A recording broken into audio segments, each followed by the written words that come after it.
যেই মা সন্তানকে রক্তকে দুধ বানায় পান করাইছে, মার ভিতরে যে দুধ আসে, দুধ বাইনা ফারসিন ওয়া দামিন লাবানান খালিসা, মার রক্ত দুধে রূপান্তরিত হয়। মার রক্ত, যেই মা রক্ত দুধে রূপান্তরিত করে সন্তানকে লালন পালন করা, যেই বাবা মাথার গাম পায়ে ফেলা, সারা দিন মানুষের বকা জকা শুনা, যারা পরিশ্রম করে অন্যের কাছে খাটে, চাকরি করো আর অন্যের কাছে যেখানে কাজ করো, বকা জকা ছাড়া এমন দিন যায় না দুই চারটা বকা জকা না খায়। সত্য তো? বকা জকা বোঝেন?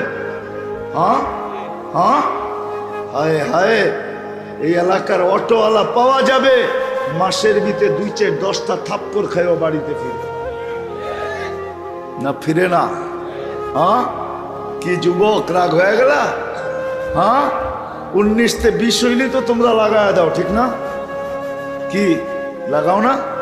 হ্যাঁ, কি রাগ হয়ে গেল? না লাগাও না। একা থাকলে হয়তো লাগাইতে নাও পারো, 2-3 জন বন্ধু বান্ধব হইলে তো সাইজ করে দাও, ঠিক না? কিন্তু ওকে প্রতিদিনই অটো নিয়ে বাইর হইতে হয়। ও জানে আমার সন্তান, আমার বিবি, আমার সংসার। থাপ্পড় খাইলেই কি আর বকা জকা খাইলেই কি, পেটের দায়ে বাহির হইতে হয়। একদিকে মা রক্তকে দুধ বানায় খাওয়াইছে, পান করাইছে, আর একদিকে বাবা নিজের সবকিছু বিসর্জন দিয়ে সন্তানকে মানুষ বানাইছে।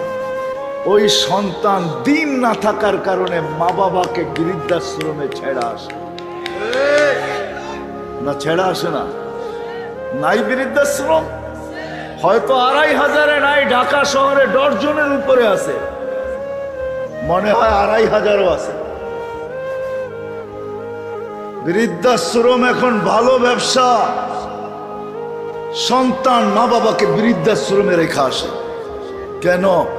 ওর কাছে দিন নাই। দিন দিন যদি থাকতো তো শাফি রহমতুল্লাহ আলাইহির মতো মাত্রে পাও টিপতো আর তেল মালিশ করে মাকে, বৃদ্ধা মাকে ঘুম পড়াইতো, আর মাঝে মাঝে তালুতে চুমা দিত।